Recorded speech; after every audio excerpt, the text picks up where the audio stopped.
They wasn't good if Melissa stole them. I got that on video. Jacob, I think I like having you along. Yeah. Oh, yeah. Fun. He is. Yeah. And you're filling.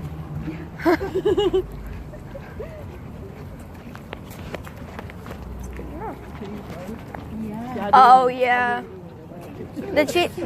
Maybe when we go to the station, maybe we can come back in here and get like half a cheeseburger. We'll walk around downtown and see what's open or whatever's going on. The cheeseburgers are really good. Yeah, we could, I guess. Yeah. Especially lunch. Oh, yeah. We could get a big old thing of fries. Oh, yeah. The fries were really good. Hey, remind me Thanksgiving time. Double days of bacon. Oh, wow. We're phenomenal. I'm gonna put some of the bacon bits in the egg cup. It's getting real dark. Oh, wow. Freaking die. They're gonna think, oh my god, damn me, dude. Yeah, they're gonna be like, wait. They're gonna be shocked. They're gonna be all of a sudden a baker. Yeah, a baker. The next time they don't, no, I ain't eating that. Oh, yes. We need that. We deserve that. We deserve that. So good. I can make them for Aubrey's birthday. So good. I can't wait. I want to dress up like a, what is it? A troll? Yeah. I'm going to get me some pink overalls.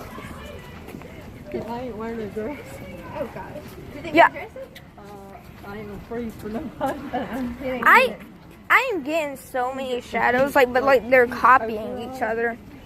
And some pink Look at that. That's makeup, creepy. and That is creepy. A bottle and stick my hair. All right, I think I've already found some creepiness, and we've not even got to the place yet. Cool. When we get to the first stop, you go up there and get in front so you can video it. Yeah. Hear what she's saying, okay? Yeah. Oh, that's cool. Well, we're gonna have to do that so I can make a lot of YouTube money. I can finally be paying the bills. Alright, everybody. So here are the courthouse. Now, Greensboro was actually founded in 1808, but certain parts of it date back to the mid-1700s. Areas where, like Guilford colleges, were actually settled by the Quakers. That's why you still see a very heavy Quaker influence in those areas. There you go. But before the courthouse actually located in Greensboro or here, it was located in what we now refer to as Martinville. So this would be like areas out towards like Battleground Avenue, all that side of town. Like Country Park would be closer to where this would be. So right around here was where the courthouse used to be located. But back then, it actually had the name, the Town of Guilford Courthouse.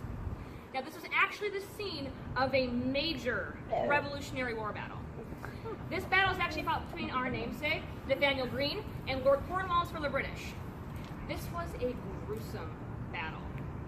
There were over 800 casualties of this one battle alone. If you can believe it, over 500 of them were actually British. But shockingly enough, the British were actually the ones who won this particular battle at Guilford Courthouse. But they suffered so much loss here that they were later forced to surrender at the Battle of Yorktown, which, as we now know, ended the Revolutionary War. And here we are. Greensboro played a significant role in the outcome of the Revolutionary War. That's phenomenal. It's a huge deal. But like I said, it was a gruesome battle. People who frequent the area today just kind of feel as though something was still left behind. I mean, it makes sense, even for a skeptic like me, to think that something would be lingering behind. I mean, like I said, it was horrendous. Cornwallis is said to have turned his cannons on his own men. Not aiming at his own men in particular, but hoping that he would just knock down more Americans than British in the hand-to-hand combat portion of battle. It was a truly tumultuous time and horrendous time at this battlefield. Now, like I said, those who go around there frequently the area today get kind of uneasy sometimes. Some think they smell the scent of gunpowder without an obvious gunshot having been fired off. Some think they might think what they see is a war reenactor, someone in period dress, and so they look away and look back, and that war reenactor seemingly vanished. Now, they do the war reenactments at Battle of Guilford Courthouse every year at Country Park. They do it right in the dog park up at the top. They never post it on Twitter though, so we get all there with my dogs, and then we have to walk and turn around, and their dogs aren't happy. It's a whole thing. But anyway, But you can still go and see all these historical markers, and all these things are literally written all over that area. It's really neat to see. Like I said, in a city like this, you never truly know where you're standing or what has happened where you are. Now, some years after the battle took place, the county got together and wanted to physically centralize the courthouse to be more equitable to all of Guilford County. So the actual center of Guilford County is Fisher Park. So those of you who aren't familiar, we're looking at Market Street right here. That's going to intersect with Elm. Just take Elm a few blocks down, so not very far. But back during this time, Fisher Park was more of a swamp, so not really conducive to putting a city hall on. However, today is some of the most beautiful houses you'll ever see. I love Fisher Park. It's delightful. Truly a treat. But anyway, they opted for moving the courthouse just a few blocks down to this intersection right here at Elm and Market. So that's our center of Guilford County. So that's why when you're crossing over Elm Street when you're using Market, you're going to see the switch from east to west. And similarly, when you're crossing over Market Street when you're using Elm, it switches from north to south right there. So center of Guilford County. So they built the courthouse right in the middle of the intersection. And some years passed, and they moved it over here, to the side of the road. And then we have this building you can see right here, which is just truly lovely. You can't quite see in the dark just how much detail is put into that. It's just a truly lovely building. And then most recent years, we've got this situation behind us. I guess each their own, architecturally speaking, but I digress. Yeah. But anyway, but the reason I'm harping on the courthouse so much, guys, is because Greensboro is here because of the courthouse. What I'm going to tell you tonight would not have happened without the courthouse. So my job this evening is to take you all back in time and paint some of these very spooky pictures for you. Are you all ready? Yeah. All right, so let's carry on.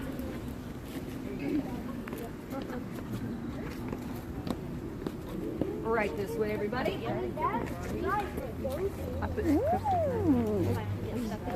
Okay, you want to know one issue I have with this whole battle thing? I don't understand why they didn't just build a wall. Or they could have pulled out their blueprints and built a wall. They wouldn't have died then. They could have just built a wall, pulled out their pumpkin launcher, and blown everyone up. Yeah. How obvious is that? Okay, Mom, I know. You can go. I'm not going.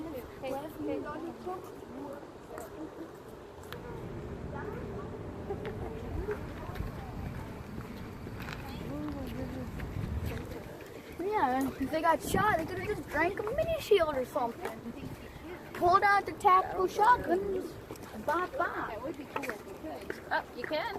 Oh, wow, you can. Oh, wow. Wow, that is really cool. Okay. Wait Only $5. Come on. Wait a second. I bet you. Wait a second. That's brilliant. I bet the alarms off of that. Now we're in the light. I'm happy now. Oh my God. Yeah. Oh, look at those lights. I brought candy. Going up, running.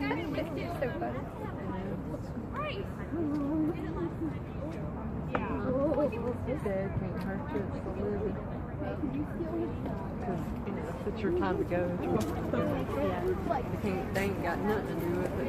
I just don't want to see nothing that ain't really there. Like Wendy. Oh yeah, I wish she was a ghost.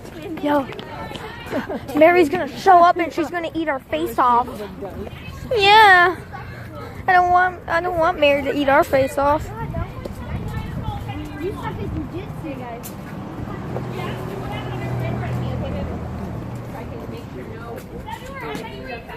Shut up.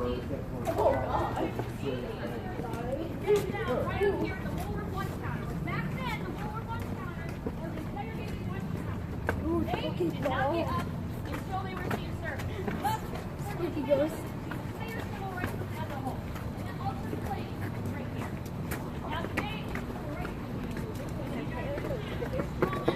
Britain set the world record for most eliminations. Huge parts like Greensboro Point in American history. Now, if you go inside here, you still can see most of the lunch counter, but actually about a 3 or 4 foot chunk of it is at the Smithsonian in Washington, D.C. now. Pretty cool.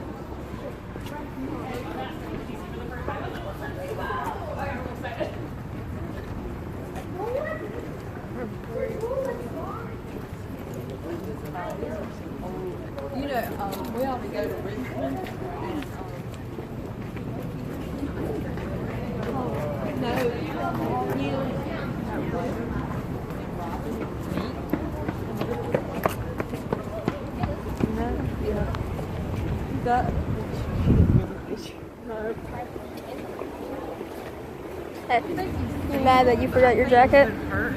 And my gloves. Your idea.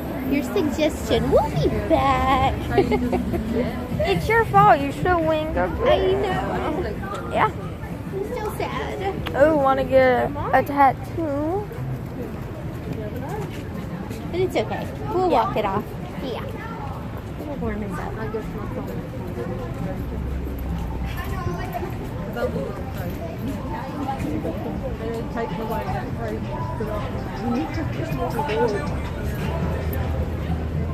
I swear if I get copyright strike for that. You talking about this? There's like a person that was playing a song in the car and like all his windows was down. It turned it all the way up. Oh gosh. You didn't hear that?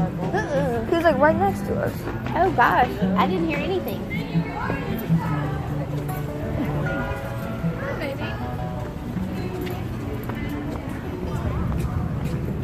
We're going to Natty Green. Come on, guys.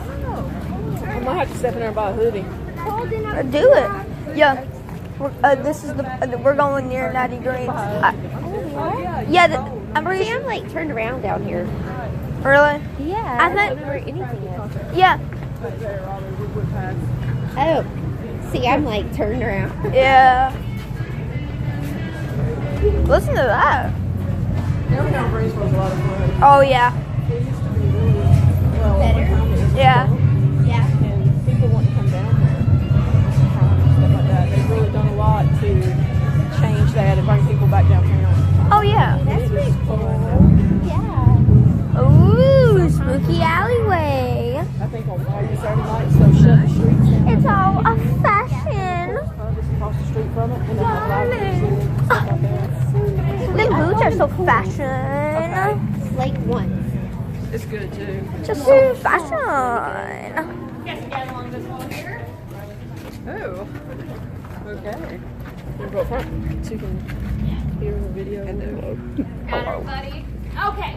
All right, guys. Our next story is about a place called Elsewhere Collaborative. Now, we're not in front of Elsewhere right now. I don't like not going to the place, but Elsewhere is actually just down the road, over the train tracks, right across from Mellow Mushroom. And the reason we're not going all the way down there is, hey, we're doing a lot of walking already, number one. Number two, it's closer to the train tracks. We're going to be having enough of them tonight, so you'll hear them, trust me.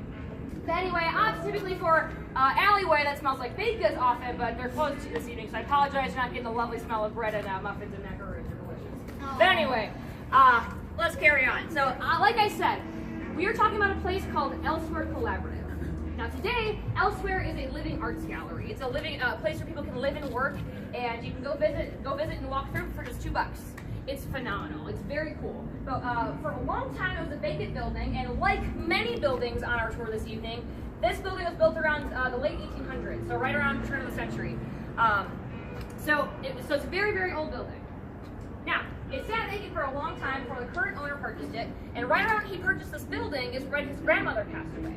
And she was the kind of woman who just kept everything. And she gave all of her stuff to her grandson, and he used all of her stuff to fill Elsewhere with. So basically, you can imagine the sort of walk-in time capsule you can see at this place. It's truly phenomenal.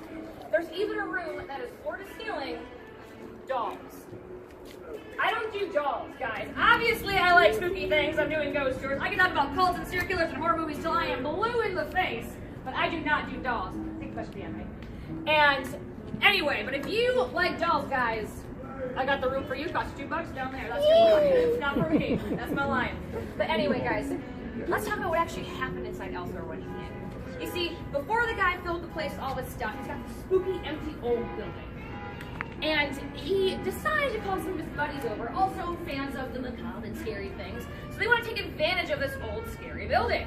So what they opted to do is read aloud The Telltale Heart by Edgar Allan Poe. Now, for those of you who need a very brief refresher without any of this little nuance, the very, very brief synopsis of that story is that our main character could not stand a look at this old man's evil eye.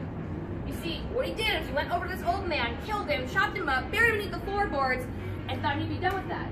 But that old man's heart just kept on beating and drove our main character insane. Now, they read the story aloud, they're taking advantage of the situation, they're poking each other in the dark, trying to scoop each other a little bit, and they get done with the story and they think, that was pretty good. That wasn't good enough, we can do better.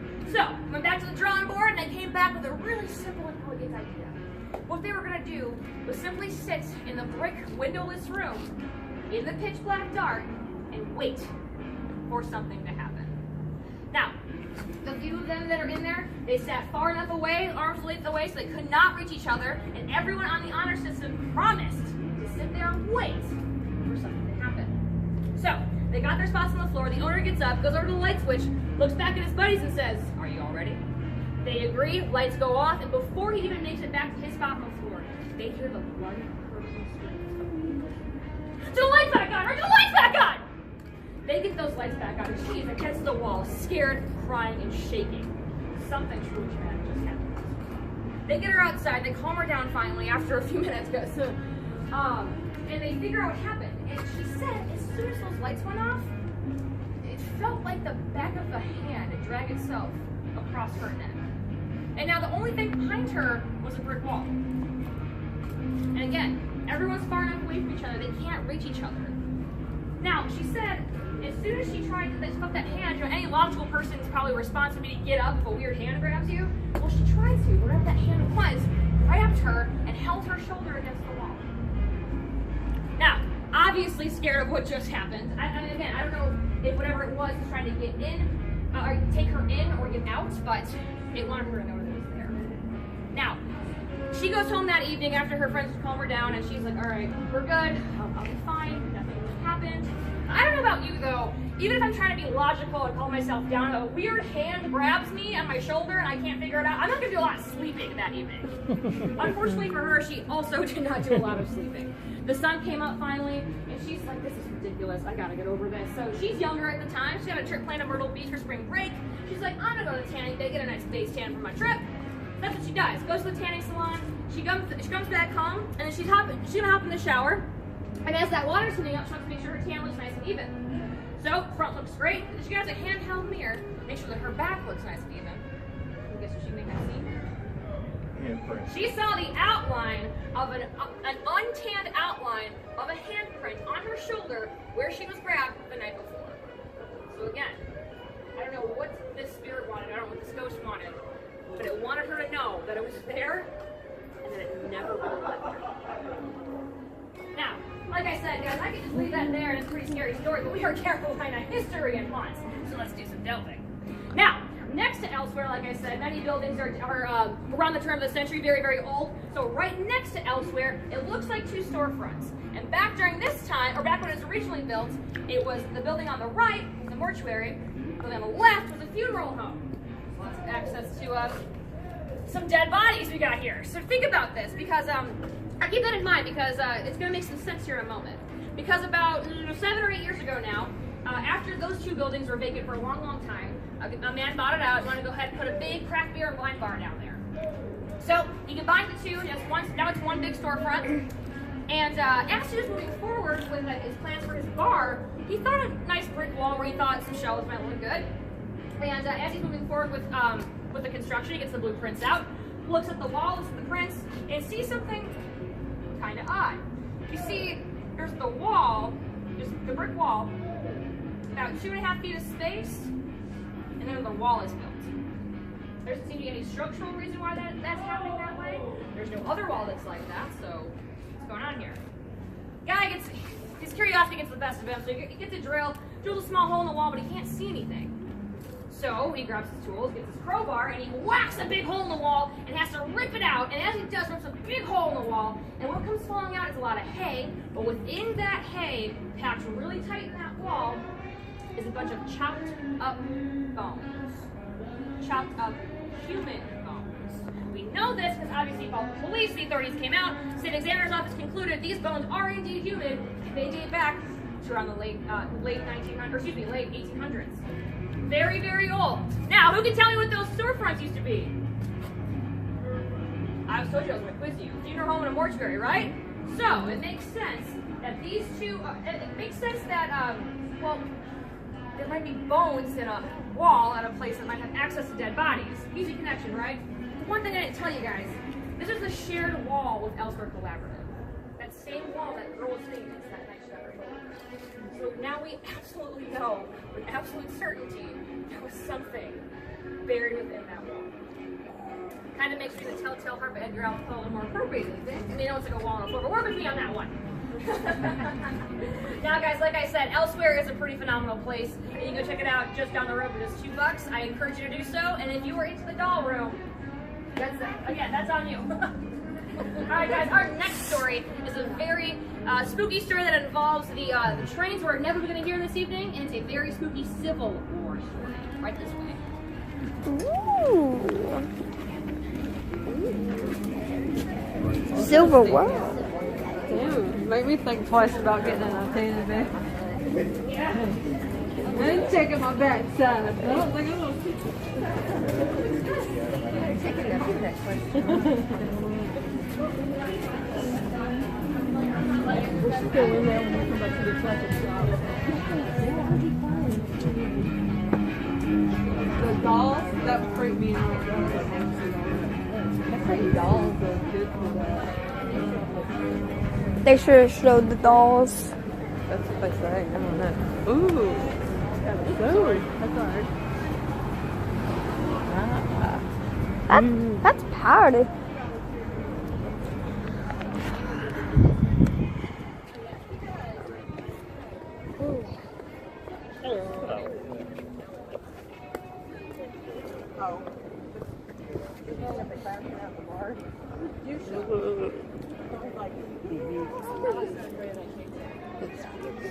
Flipping cold.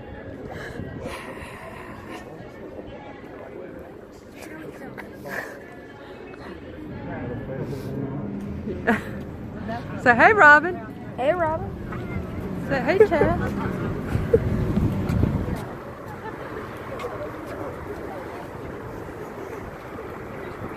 She sure said hey, Robin. Hey, Robin.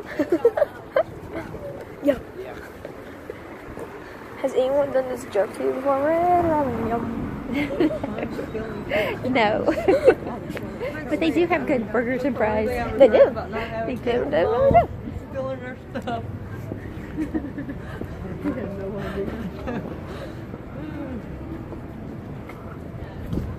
Evan don't care anymore. I used to take his stuff. I used to do that to some too. And it ain't the same when they don't care. It just doesn't taste the same. That's true. I'm like,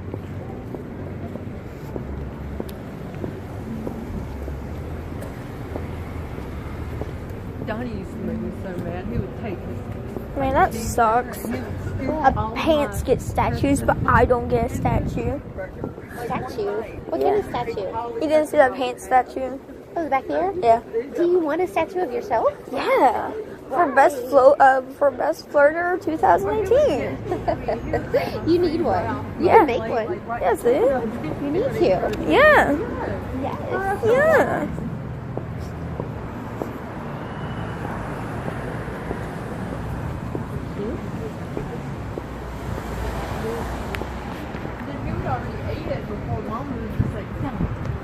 I guess we're going to gather a little bit of stuff right here. Okay.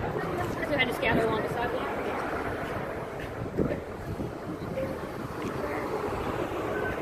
Hey, get a quick pit stop here, guys. Not quite our stop. All right, everyone. So do you all see that green purple mark across the street? Mm-hmm. All right. So the sign facing us is talking about the old Methodist Church east of Scans, right there. Now the side facing away from us in that marker talks about the old Methodist cemetery.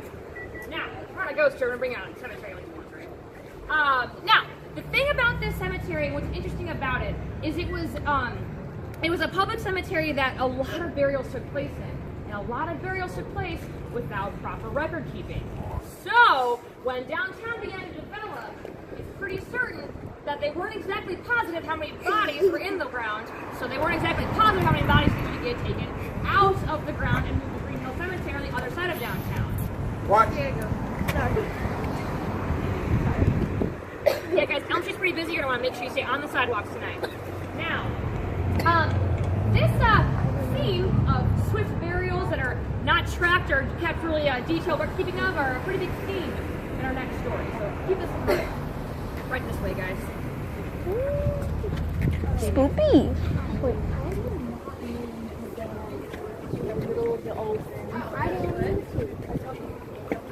That's very spooky, huh? We should have all bought goodies. What? We should have all bought goodies. Yeah. Especially me. You have a million hoodies. Yeah, I know. I hope you see a ghost. I want On to your see phone. ghosts. Because that's I the... think you'll play it back and I'll find a ghost. I Yeah. think you'll see one. Yeah, that's the thing. Because, like... Oh my God, don't show me. Because when I'm taking the It video... would freak me out. Because when I'm taking the video, I try to pay more attention in the background than at her. I think that might be why ghosts are attracted to me. Because I'm scared of them. Yeah, I'm not really scared of ghosts. Paranoid.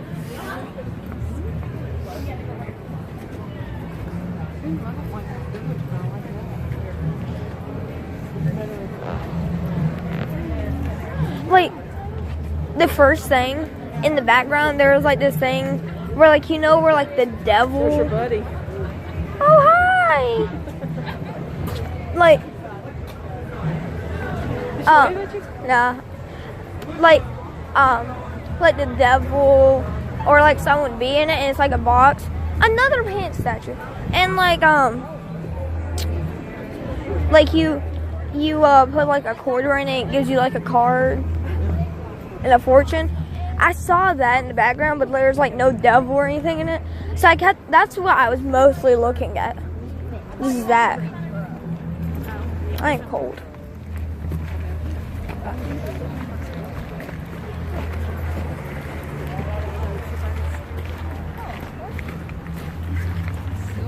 We gotta go to Natty Green's on Saturday at night.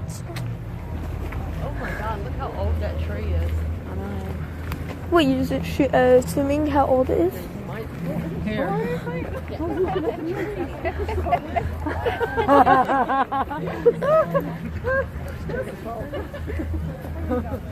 All right, everybody. Can anyone tell me what this intersection we just walked through is called? Anyone know? Today, this intersection right here is known as Hamburger Square. Now, it's called that because there used to be a hamburger restaurant on all four corners, but now, not so much. This place is also really important because it also used to be the center of the red light district for downtown Greensboro. Greensboro used to have a very different feel. Let's just leave it at that. Now, you see this this bridge behind us? Now, this is still today is a train bridge. Now, back when this was more of the red light district for Greensboro, that's when people weren't hopping on the trains every single day to commute. People who could afford trains or riding the train could probably afford a nice evening out. So the very business savvy ladies of the night knew that. When they would hear that train whistle, flock to the train station, grab a nice client for the evening, and then go to one of the nearest places that rented their rooms out by the hour. Now back then, that would have been the entire building where McCool's little brother, Longshanks are, Natty Green's, Cascade Saloon, Biltmore Hotel, and many, many other places in downtown Greensboro. Now, keep that in mind for later because it makes more sense, or it connects to our last three stories. Now, the real reason I brought you right here, though, is going to involve your imagination a bit more far removed from that time. So, why I brought you here, like I said earlier, oh goodness. Now, we might want to scoot down here just a little bit. I don't think Sir Mix-a-Lot's a great soundtrack. Well, that just ruined the atmosphere. Oh yeah, always a party in Greensboro. That's actually not why. She's just telling me the spooky part. We're going to go back to the start of the Civil War. Now, I want you to picture what it must have been like living in Greensboro back during that time. Now, I want you to also wrap your mind around the fact that you knew eventually your loved ones or yourself are going to be called to fight. You still do not know for what side you are fighting. That's exactly what was happening towards the beginning of the Civil War in North Carolina. You see, North Carolina voted several times against leaving the Union, especially in Guilford County. You see, farmers and men in Guilford County referred to this as the rich man's war. They didn't have, it just wasn't, they didn't believe that owning slaves, A, was morally correct, number one, and B, it wasn't something they ever dealt with. Most of the farms around this area are smaller family-owned farms. So knowing that, the Confederacy was very aware that they were not welcome when they made their ways through here, because as we know, North Carolina did end up joining the Confederacy, and that happened when Abraham Lincoln demanded troops from this area to put down the uprising at Fort Sumter in South Carolina. That a decision was made. North Carolina cannot fight South Carolina. That was still our family down there at this time. Up until 1710, it was just Carolina. So that's how North Carolina joined the Confederacy. But again, it's important to note this contentious relationship between the Confederacy and North Carolina, and especially Guilford County, for what I'm about to tell you. You see, after the local soldiers were called to action, they were known as the Guilford Greys because we're in Guilford County and they donned gray. They left behind the women, children, and elderly to man the fort, to take care of Greensboro. Now, like any time a loved one goes off to war, it's incredibly emotional and tumultuous, but back during this time, you simply had to wait for news. There wasn't even a phone call or constant letters. You just had to simply wait for news of what might be happening to your loved ones. And eventually news did start to come in, you know, some battles won and some lost. And eventually news got back to Greensboro that the Guilford Greys were coming home. Now, this should be a joyous occasion, but the Guilford Greys were not coming home in the condition their loved ones had hoped for. They were coming back in coffins, or very badly injured from the Battle of Bentonville that took place right down these tracks, right outside of Raleigh. See, there was one evening in 1865, around springtime, we're in downtown Greensboro, and it wouldn't be what we're looking at now. You would just hear Sir Mix-a-Lot happening to play. It was a much different place. So, and it also had a lot less trains rolling through here. So when a train whistle sounded, it made it sound in the middle of the night one evening. Those who were able came out to see what was going on. And what they saw when that train stopped and opened its doors was that train was filled to the brim with dead bodies, dying soldiers, and very badly injured soldiers from the Battle of Bentonville. That train got unloaded, and the same thing happened. Train after train after train. Close to 1,000 people were dropped off in Greensboro that evening. This is at a time when Greensboro's population is pushing maybe 2,000 people. Could you imagine if half of our city's population came to our city in desperate need of immediate medical attention or a swift burial? What would you do? What would happen? Absolute chaos would happen. Hospitals were exhausted very quickly with this. So rooms, large places had to just let their rooms out. So the Glenwood Mansion right behind us was one of the bigger places at the time. Let its rooms out. What's now the Historical Museum over on Summit Avenue was an old church. They let their rooms out to just try to give space to people. But what ended up happening was, again, just regular citizens of Greensboro had to take in these soldiers to help. What you would see again is not people walking around having a lovely evening at Natty Green's or having a nice night before Halloween. What you would see is surgeries taking place right here on the street. Actual amputations and medical procedures taking place. Well, medical to a degree, again, they're pretty, the doctors and nurses are exhausted at this point. They're done. This is just going to be Greensboro citizens. This isn't exactly you on a hospital bed. This is by a campfire, taking a shot of whiskey and hoping that it doesn't hurt that bad. Absolute chaos here. Now, you can see these stories literally all around you. All around you. But you guys see that one that we just walked past? One of those markers? Now that marker is talking about all the Confederate arms factories that used to stock these areas.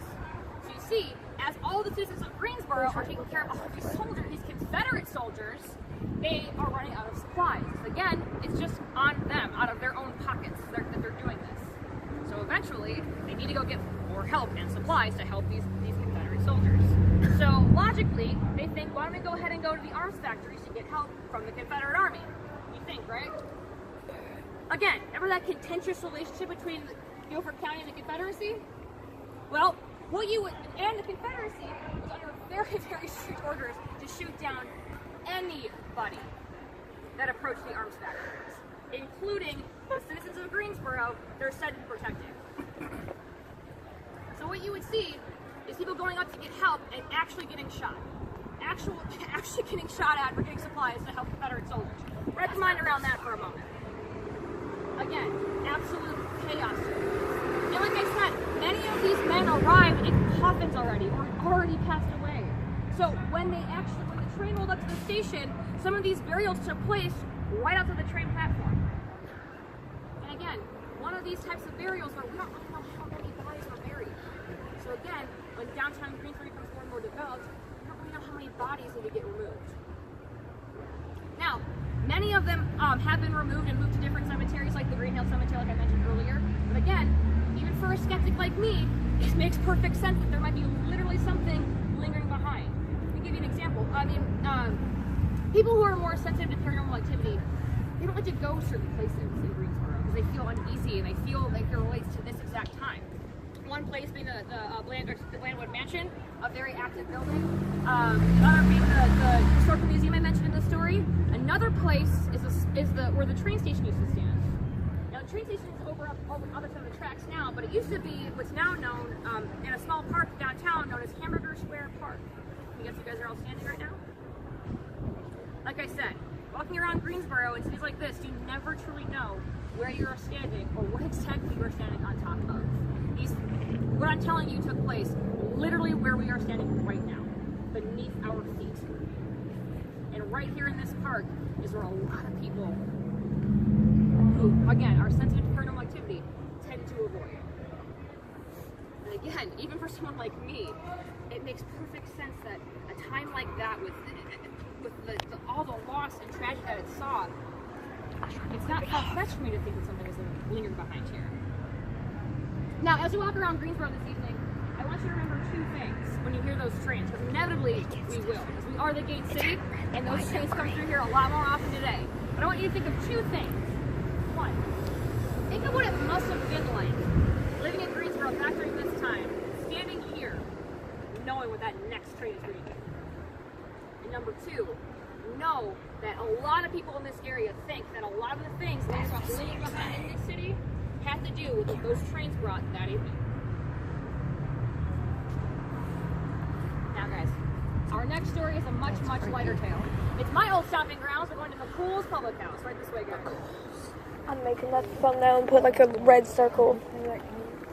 Yo, we both. Hers too. Yeah, it did hers too. Yeah, it did hers too. We thought it could be our glasses reflective, so both of us Yeah. took our glasses off. Yeah, and it was still there. And I tried to wipe it off like it was a particle. It still wouldn't wipe off. It was standing in between me and you. Yeah. It's Between me and you? Yeah. because They're coming for you, Robin. They're coming for you. Oh my goodness. They're coming for Gail and Robin. They're coming for Gail and Robin. That's because we know upstairs.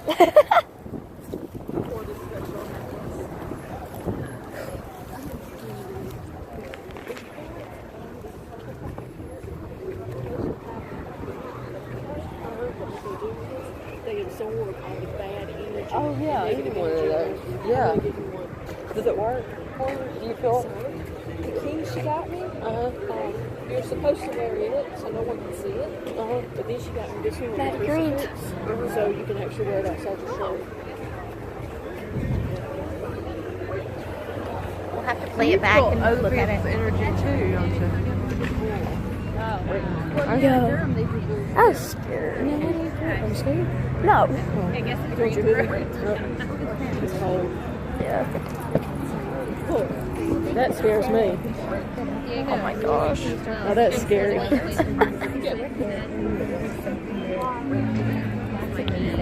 You just see 3 people with a costume and then just one girl tagging along. That's not one.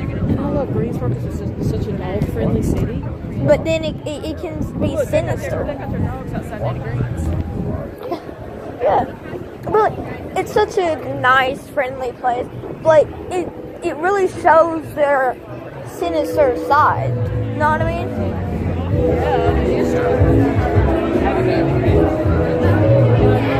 This is your restaurant. Oh, yeah, they have to.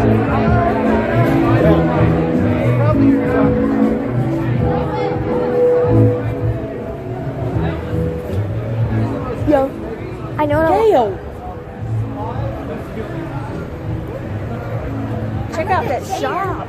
Oh yeah, that's awesome. I love that chair. We're so Yeah. going back down. Oh yeah, with me. You can come. Yeah.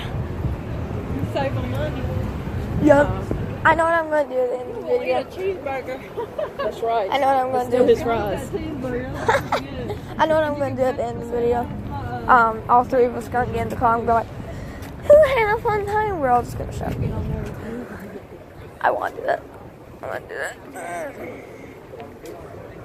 Remember when you had McCool's? Huh? I mean, you came here to McCool's for breakfast? Yeah. The Irish pub?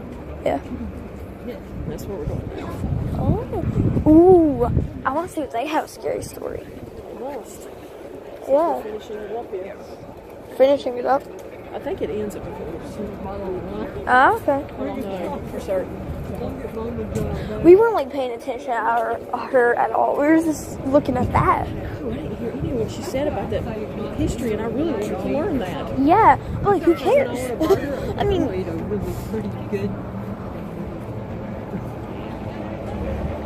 Everybody, so like I said, our next stop is McCool's Public House right behind us here. That's ours too. Oh my god! Go enjoy! It's haunted. Get ready.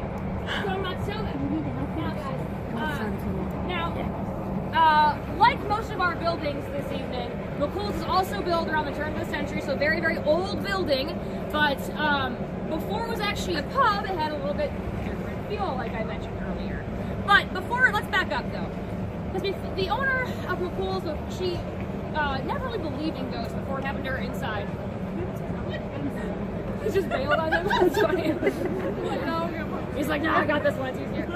All right. Anyway, so before the owner actually opened up shop at McCool's, she never believed in ghosts. She had no reason to believe in ghosts. But what happened to her inside this building changed her mind, and she truly believes in ghosts to this day. And I know her personally, and she ain't one for lying. Now, her first experience in this building actually happened not inside of McCool's, but inside of what's now the Green Borough. And back in the day, it used to be called Richie's. It was a small restaurant that the owner of McCool's, his family actually owned. So she was managing it one evening, and she was very pregnant with her and her husband's first child. It was just her, one server, and one bartender. And that server at the end of the evening was sitting right across from her, counting down the cash, checking things out, doing good. And then the bartender was all the way down the bar. So it made things kind of weird when she feels a hairbrush go through the back of her head.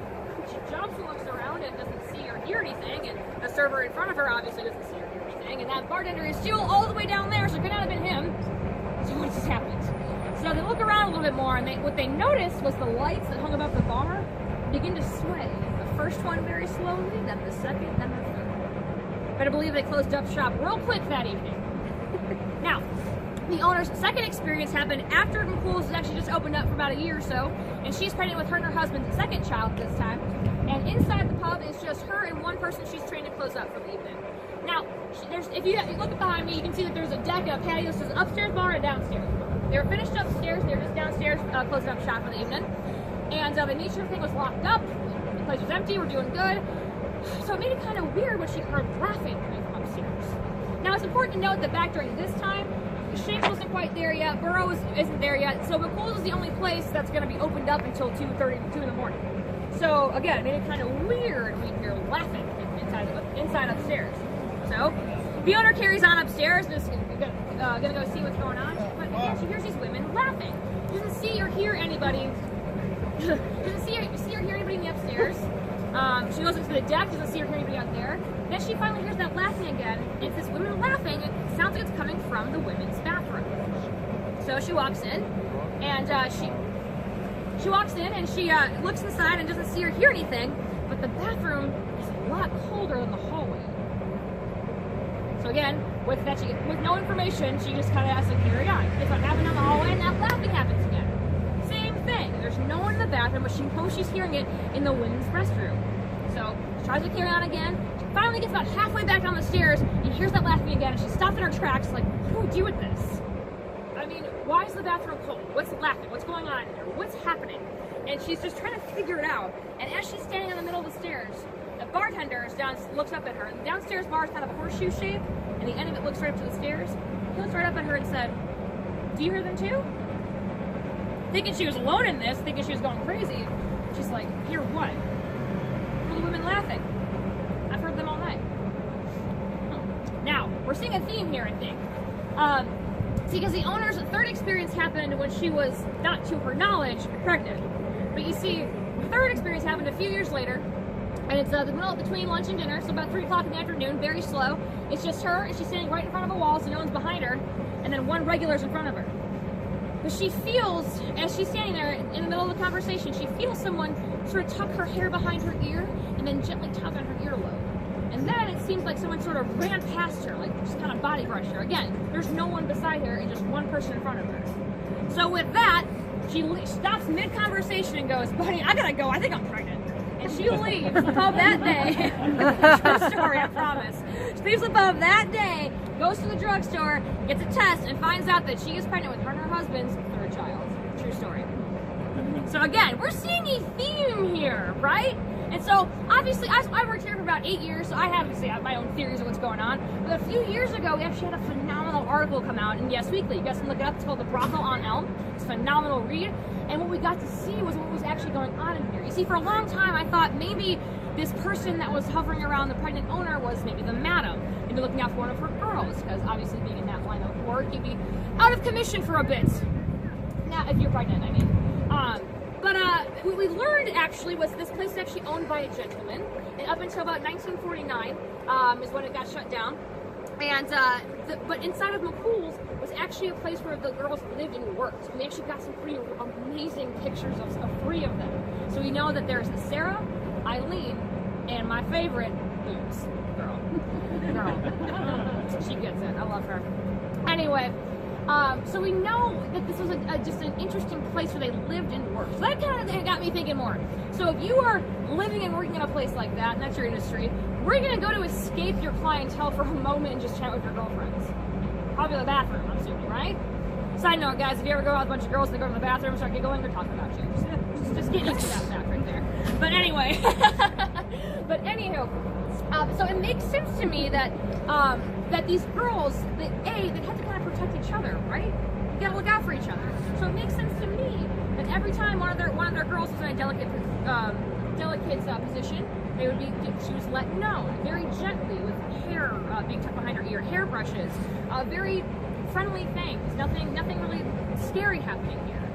So that always makes me think that they're looking out for one of their own. And I like to think that they're looking out for their own because they know that she's taking care of this place. I mean, again, nothing bad ever really happened to her. She always felt very protected by these girls. And it's just an interesting thought. And then this kind of rings true. Sorry, let's back it up. I got sore tongue tied right there. We actually have had actual investigations happen inside of this building. And the things that happened in that investigation, I think, support that theory. Here's why.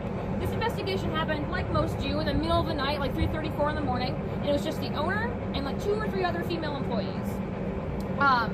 And inside the building, they obviously bugged and like the whole thing. They got some pretty great stuff. And what they caught, first and foremost, was these orbs we mentioned at the beginning of the tour. And these are the orbs we like. They were on video, so we see them moving around. They were moving around and following one person in particular. Can you guess what that might have been?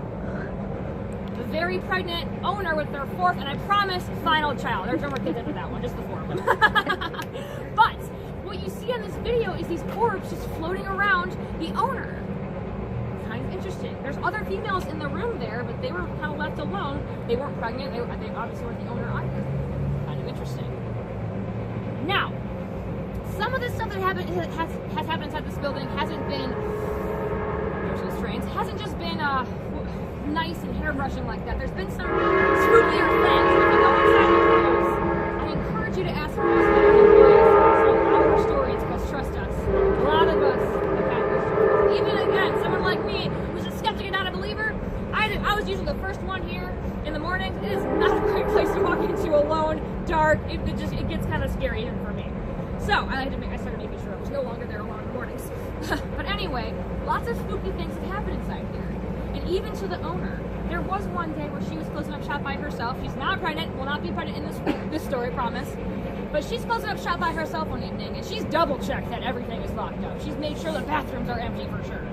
But she's upstairs counting down the drawers, and she hears what sounds like a heel-toe click at the bottom stair.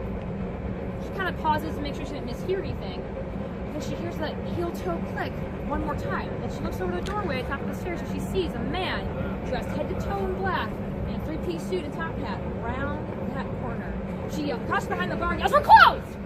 She looks back around and that guy is gone. She looked around the entire upstairs bar and there's no one there.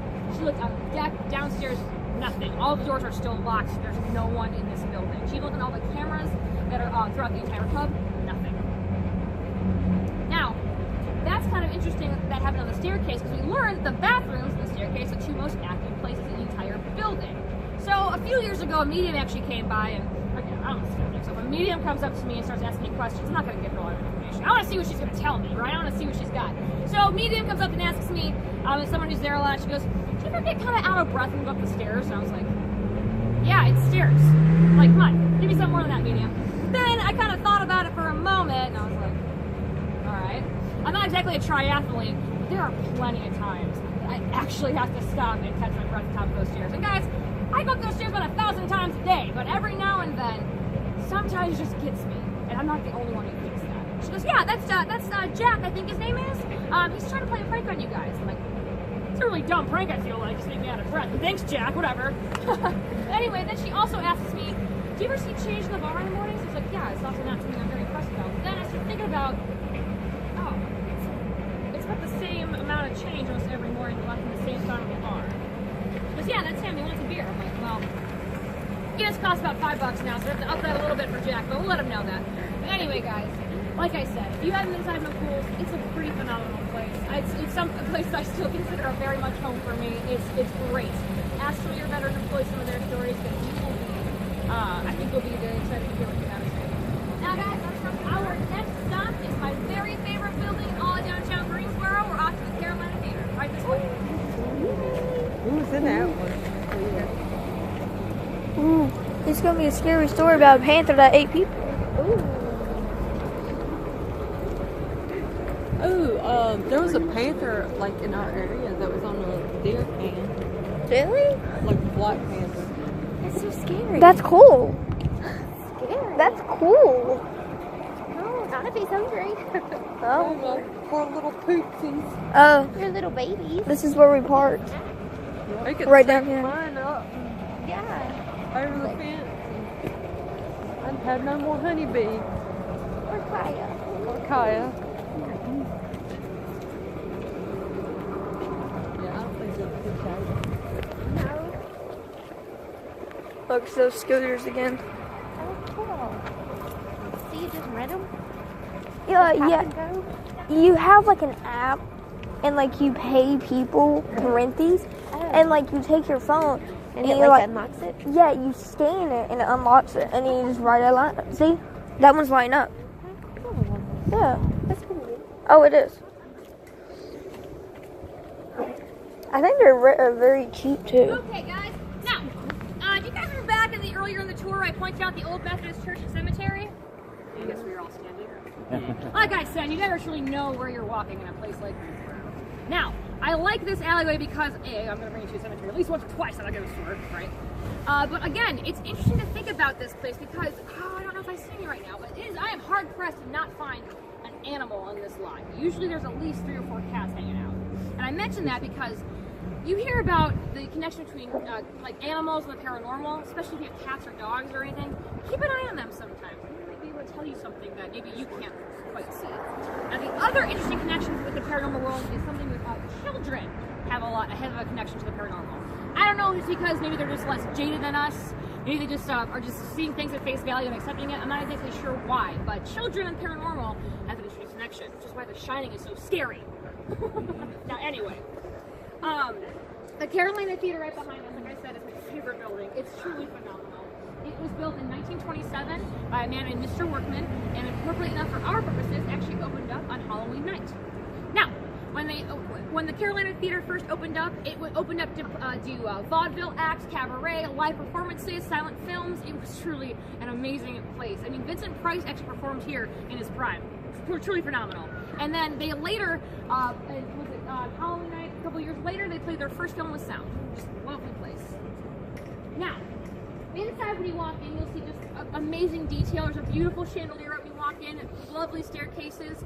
And even though this place is truly beautiful, and Mr. Workman took great care in building it, it's fallen on some harder times, and it had its own share of tragedy. You see, right where that chandelier is right where a man fell to his death during construction. And actually, in recent years, just in about the 80s, mid-80s, this place actually caught on fire. You see, that fire happened because there was one woman one day, well, she was having a mental break. She was having an episode where she was very mentally ill, and for whatever reason, the pharmacy couldn't give her medication. So for whatever reason, she decided to go ahead and buy a ticket to the Carolina Theater. She waited inside the theater, and after the film, she hid inside until it was closed, and then went back into the room where all the film reels were kept. Now, anyone who's a film buff or has seen Inglourious Bastards knows that film reels are extremely flammable. Extremely flammable. So what this woman did was she went into the room where the film reels were kept and set it ablaze. Now, unfortunately for her, Mr. Workman installed those big metal doors that slam shut if there's ever a fire.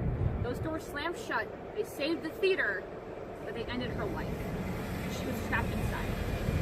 Now, many of these things that happen, I mean, just like McCool's or any other place, anyone who frequents this or works here is going to have their own stories, and a lot of them confirm a lot of the stuff I'm telling you. And who also confirmed a lot of the stuff I'm telling you is ghost hunters. Now, this is actually one of the places they did a full-on investigation and performance just a few years ago, and they caught a lot of interesting things. What they caught was a lot of those orbs that we like, the ones that move underneath the chandelier where that man fell to his death. What they also caught was a lot of temperature changes and odd images right around the mezzanine area. It almost looked like a woman is walking. Now, I bring that up because, again, that rings pretty true to our story we just heard, and it also rings pretty true to what a lot of children report. You see, every year they do the Wizard of Oz. So it's a kid production. A lot of children are in it, younger kids. And they often report during this play of seeing a woman walking around the mezzanine area, right where the ghost hunters crew caught the images. Something really interesting is going on in here. I'm not exactly sure what brought her to light the fire or whatever it was, but something is still lingering behind it there.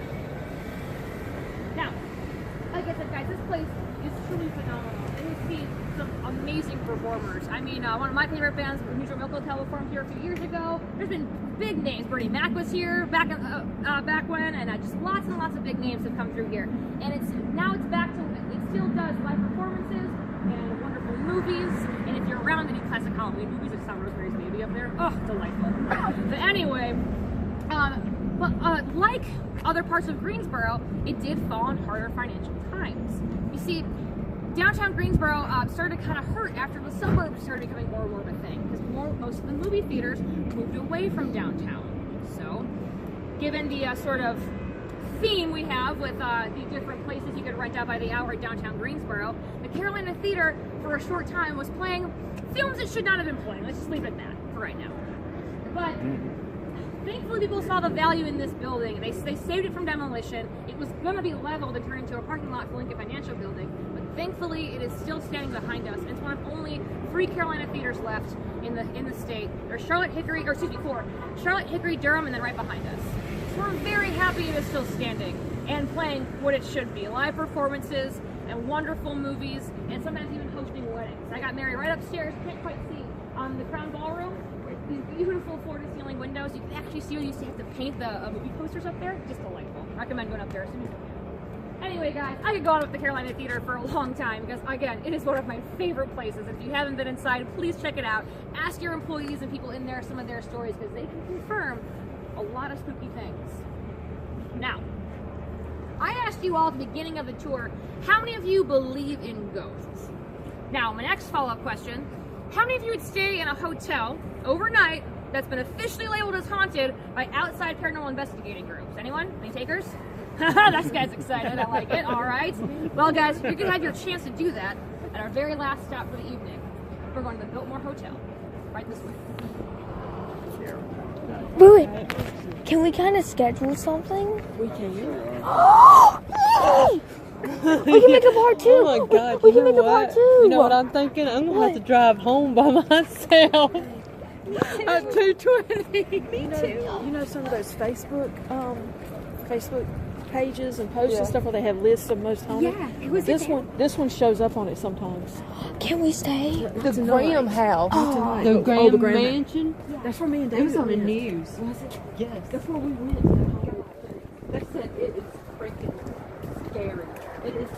It's got the same structure and they hadn't changed anything since like the 1700s. And this guy died in it in the 1700s. His name was Baker. And he had slaves. And We need to get a night vision camera. He had willed his slaves We'll to need be to- set free. We'll need to get a night vision And camera. his slaves murdered him. Yeah. So in return, when they died, they took their slaves and hung them right where the house was.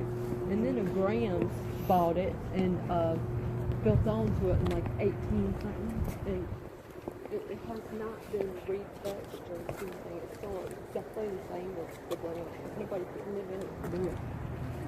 That's why we all have a trail. And you go through the house, front of the house. They said it's like freaky. Cassidy's like, not Cassidy, but Christy's like, come on. It's like right there. We could stay here and over home. Well, she lives in a Winter Bacon. Her and her husband. Did they really? Yeah.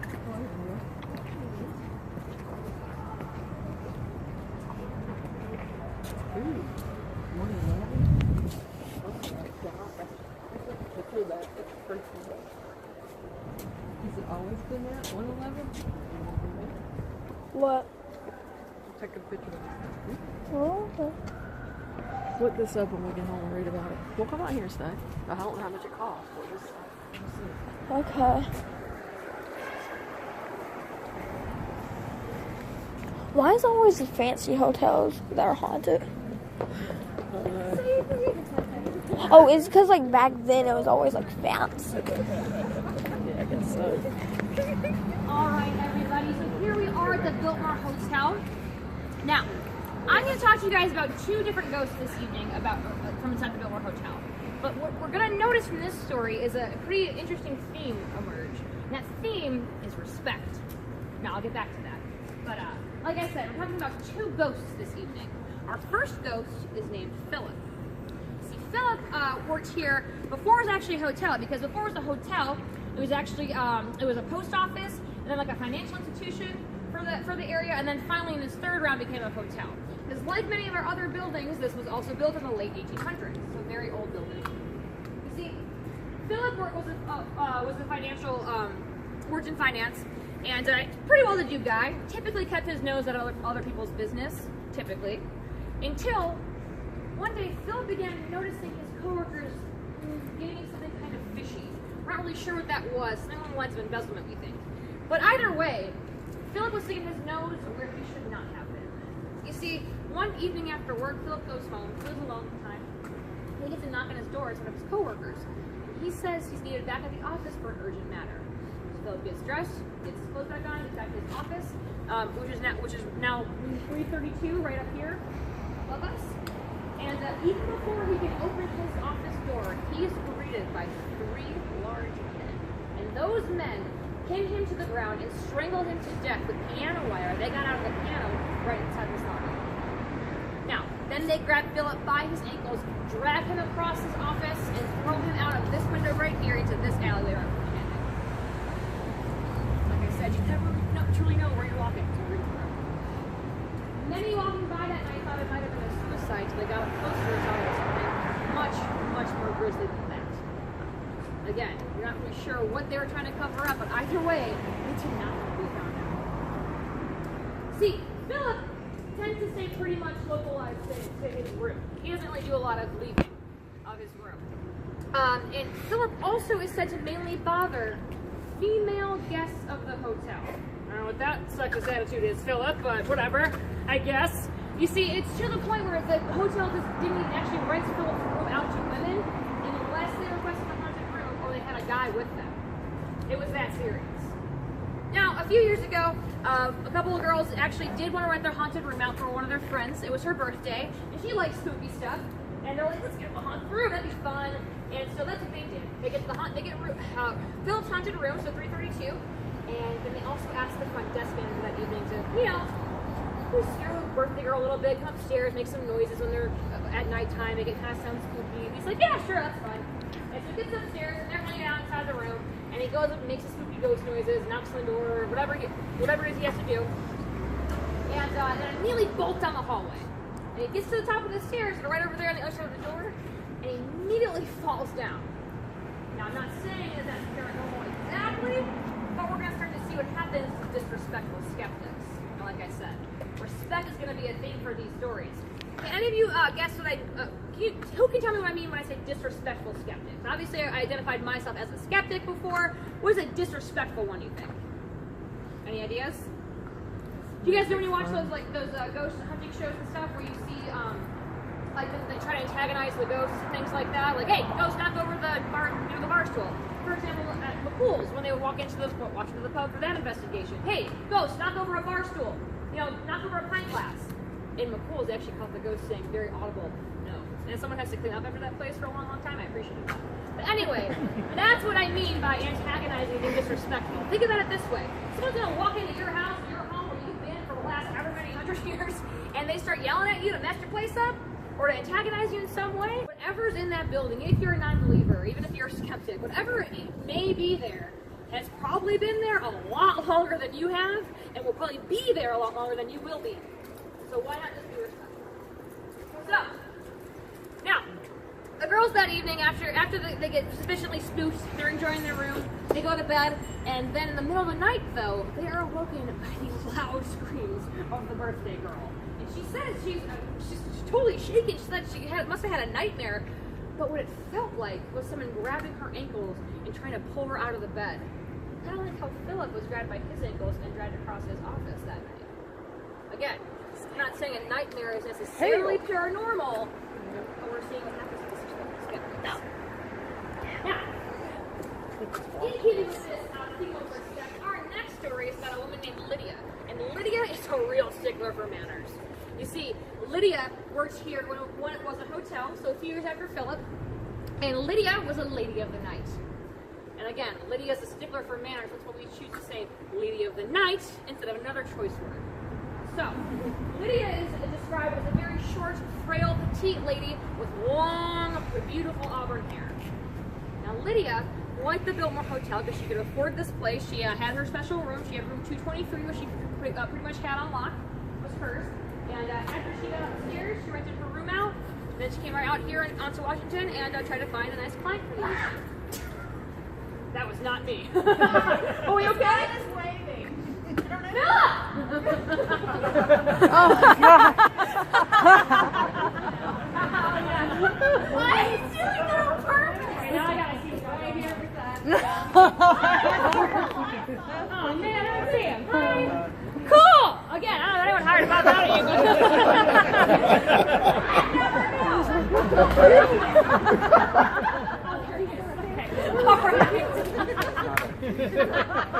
Like I said, guys, don't hire to pop out of you, but you never know in Greensboro. But here we are.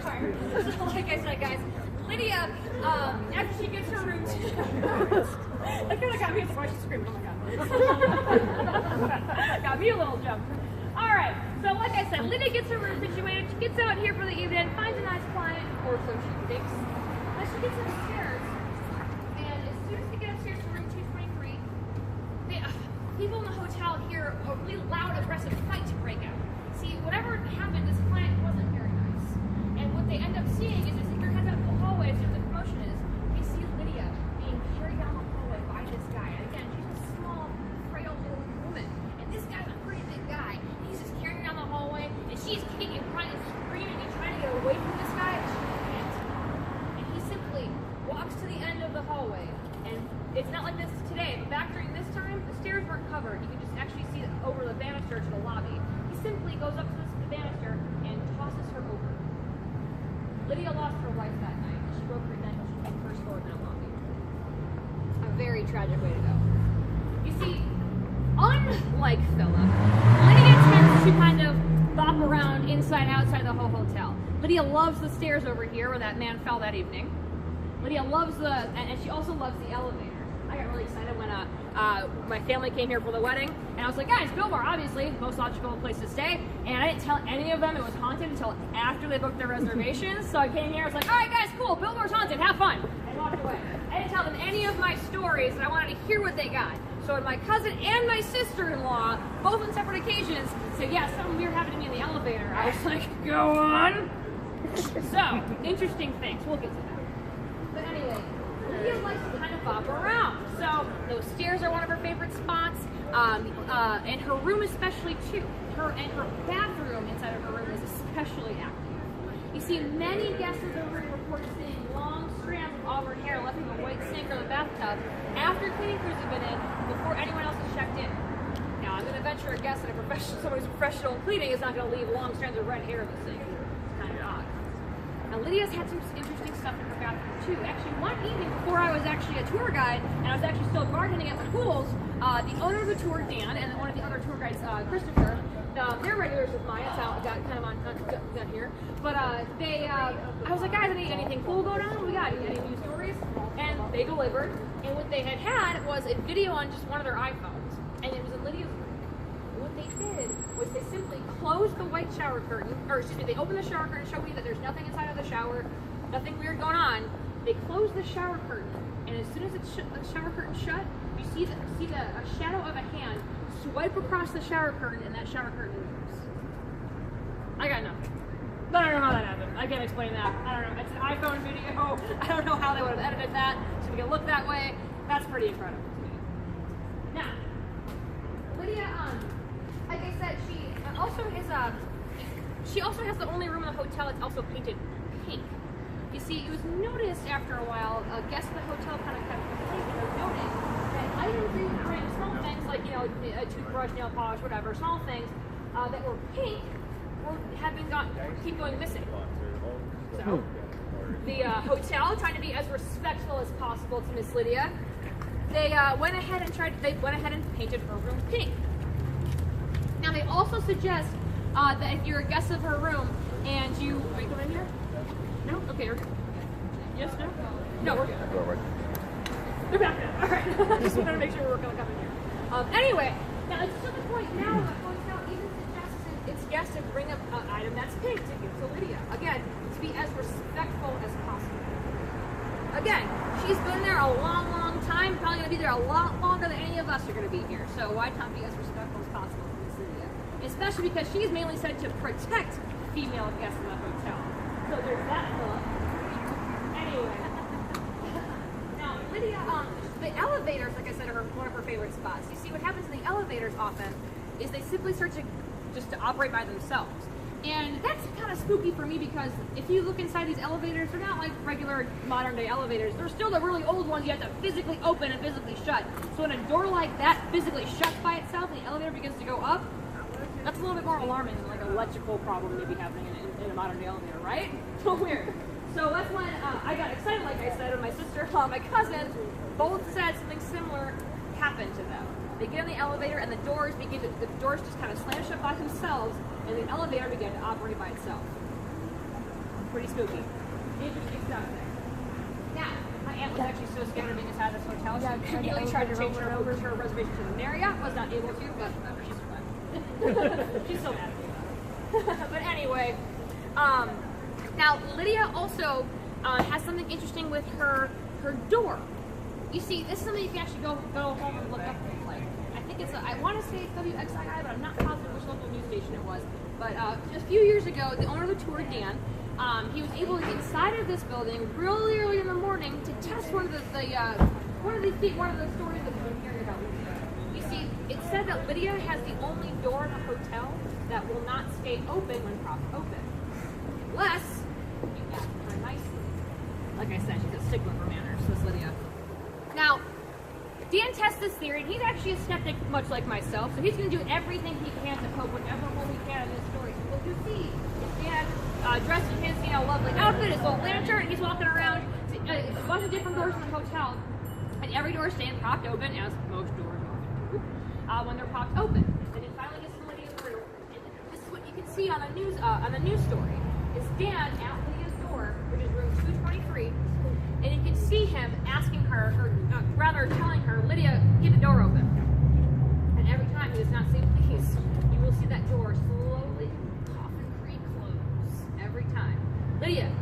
open. Lydia, get the door open. Every time. As soon as he changes his tune, however, Lydia, would you please keep the door open for me?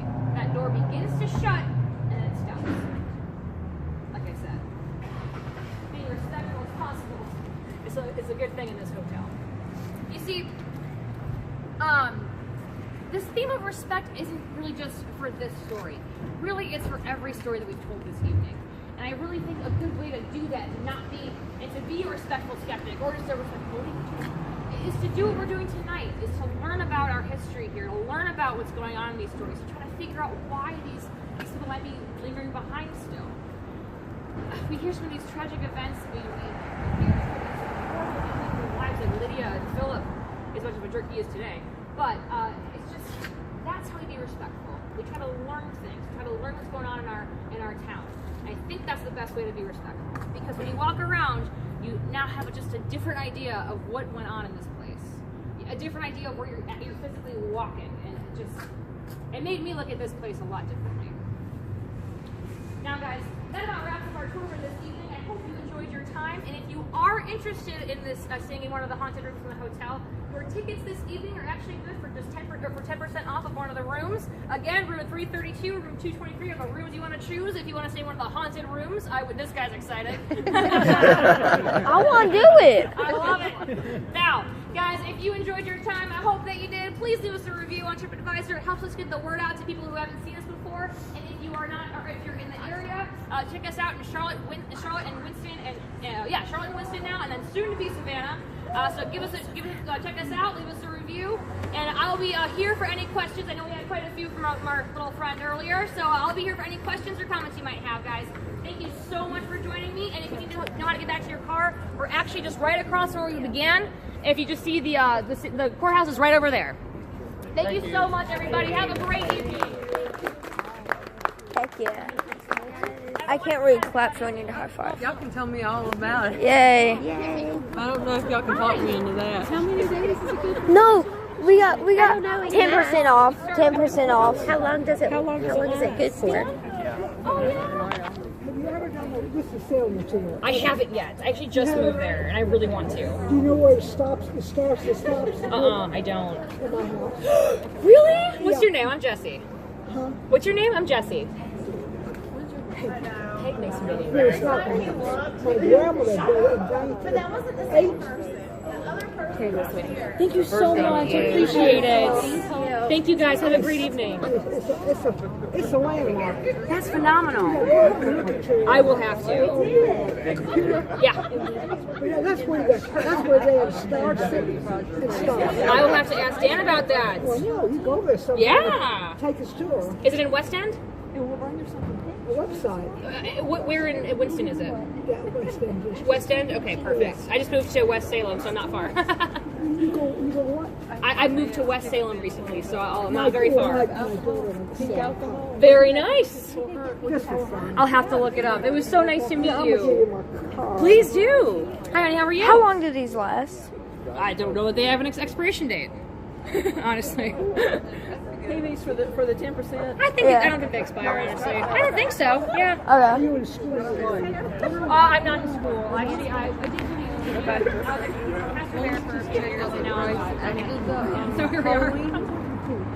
Communication studies. Yeah. She said she doesn't think it expires anyway. Yeah. So. Really? I'm sure I came across them. Make Evan come. Yeah. We're going to try to do it for birthdays. Hers is in January, mine's December. Yes! I love Jess! August. Oh, how's she doing? When's Robin's? July, August. Okay, well, then hers will just be early. Yeah, I knew that. I was like, no, I knew that. That's what we can do for like our Christmas, New Year's. When do we want to schedule it? Oh, New Year's. Oh, well, she's going to have a date, so. Okay. I want to schedule it like next week. Oh, we ain't going to do it next week. Like 2 Hey, weeks. you going to do it when Monica's here? Or will she shit when she sees the ghost? She She would be game for it. I don't know when if she's gonna be able to come for New Year's or not. We should do it in like a month. Let's not wait until New Year's. Well, let's just call and see how much it is. They might have going rates. I know because Mike did it before that night. Does everyone have their tickets? Yeah, we've all got our tickets. Then yeah, What we'll do is we'll all stay together anyway, split the rate. Yeah, then it would be like 40% off. Pretty much. And stops Wow. in my yard. That is so cool. And gosh. it's a good tour over there. Yeah. And In West End, it's a two-story house. Upstairs is offices, a major construction company. Downstairs is a bakery. The girl who owns the bakery, and she's very successful, she couldn't pay the rent of that house. Aw. She sent me a long letter yesterday about the ghost and all the spirits that are in the house. That's amazing. And I'm email. Dan and I have been emailing back and forth today. He's not into spirits. Believe it or not, he's into ghosts. He's maybe. into ghosts, yeah. But I want to send you a copy. of the Please letter. do. Oh my goodness. Thank you so much. Yeah, I want you to look at this. Yes. Here is my email. Thank you so much. That's my company, but you were. Peggy, it was so nice to meet you. This is a total treat. I am very Are excited. you Jessica? Jessie. Okay, because my granddaughter's Jessica. Just Jessie. Are you your children? My nephew. What's up?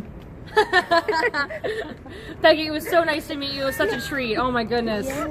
I just love them. These tours are just so Greensboro, you know. It was great. Yeah. It was good. Oh, good. I'm glad you guys enjoyed. How long have you known Dan? Very long. Oh, a few years now. They were regulars of mine. I was a bartender at the pub, and now I got into this. Because I just, he put his day job. You did finally. Right. Yep. Oh, is that Did. Nice to meet you. Bye. Hi, Jessie, by the way. What's your name? Robin. Robin, nice to meet you. Nice to meet you. My hand is frozen. Like, my hand's actually frozen. What's that? Where do we go? Do we want to come and stay? Yeah, let's do We're it. stay in Lydia's room. Yeah. You want to go ask? I want to go ask. Yeah, let's go in and ask. Look at him. He's already a service. You can try it. Yeah. It's so warm. Are you going to ask or do you want me to? Let's go.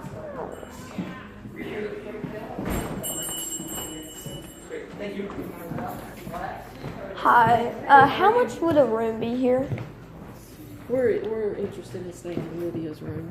Would it be for tonight? No, not for tonight. No. Just, I don't know what the first of the year. Yeah, just curious how much it's gonna cost.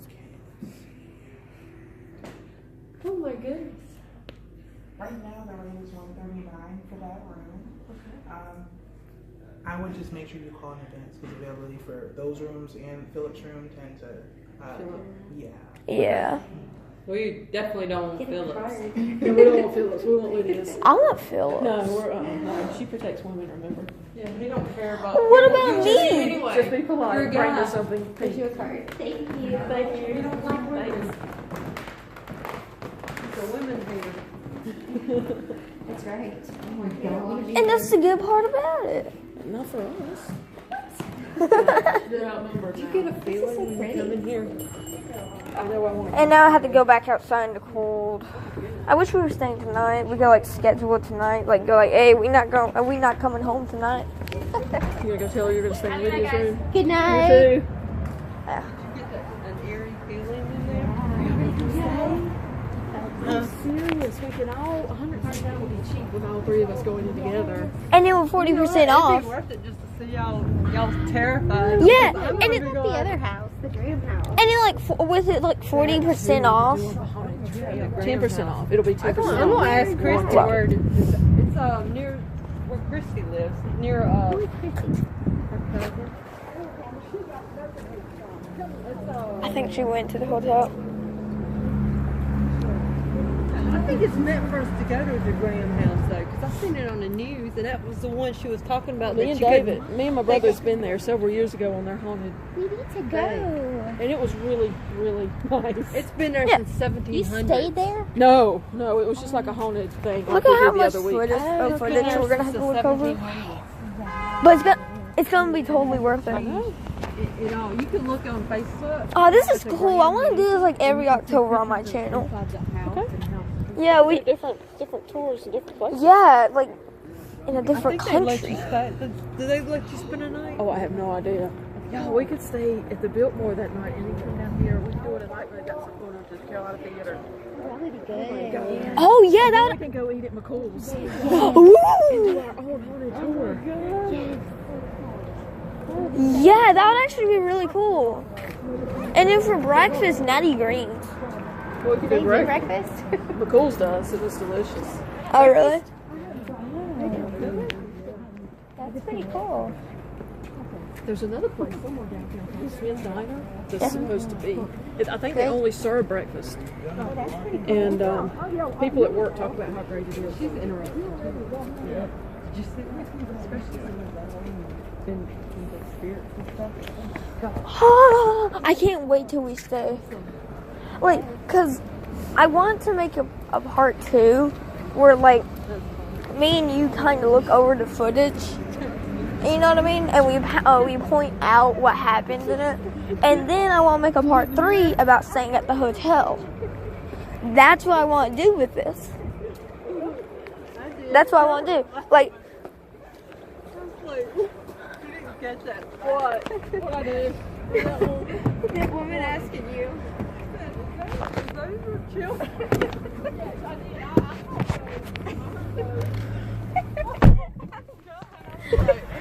Oh my god, I can't get my cup.